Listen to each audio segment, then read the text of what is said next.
Daaru Ngaraf Média Daaru Ngaraf Média seen YouTube bi nga xamee tabaarakallaahu lépp loo xewle gàmmu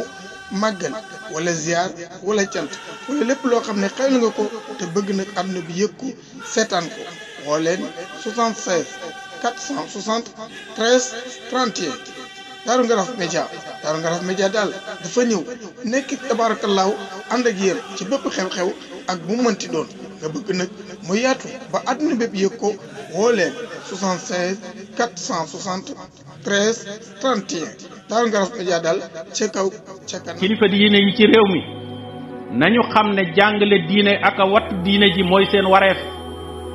te ñi leen topp ña ca dëggal seeni pas-pas loolu lañu yaakaar ci yéen kon ngeen war a moytu ñi bëgg a màbbu diine ji wër leen te ngeen xam ne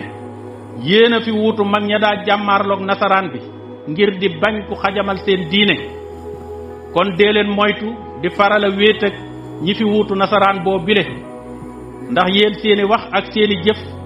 lenn ci warul a wàcc siraatal mustaqim te ñoom nag seeni wax ak seeni jëf du mas a jaar ca woo yoon kon seeni jataay ak ñoom bu mënula ñàkk itam warul a yàgg te mbooloo war na koy teewe te lu ngeen di séq ak ñoom na ngeen ko biral te bañ koo yalu ndax taalibe gi ñuy tuddoo fi seen kanam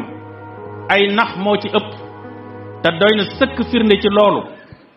loi bi population bi doon sàkku ci mbirum góor jigéen yi mboolem kilifa gu ci waxoon baa nga bind ca weddi nañu la ca bisub la 5 janvier 2022 mboolem ña daa nax sëriñ si di wane ak njullit akuk taalibe weeru nañu bisub keroog moo tax ñi gàntaloon sëriñ si ba ñépp xam ko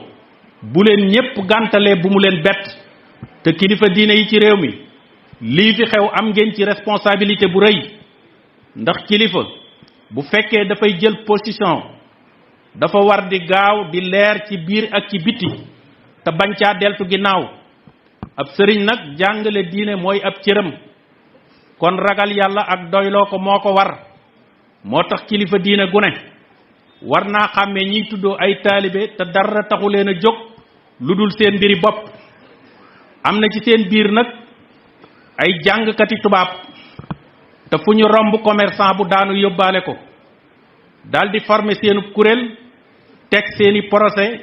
ñu mel nii nag kilifa gu leen jàppe ab taalibe nax nañu la te li leen tax a jóg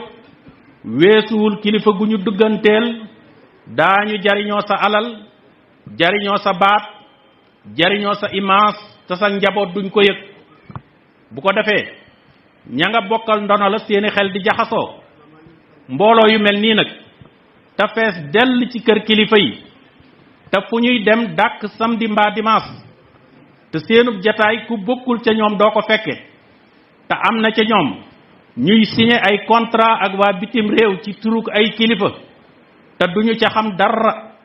te lépp lu cay ruuse ci seeni poos la jëm kon nag dafa jot ñu arrêté doxalin yu mel nii ndax li mu yàq bari na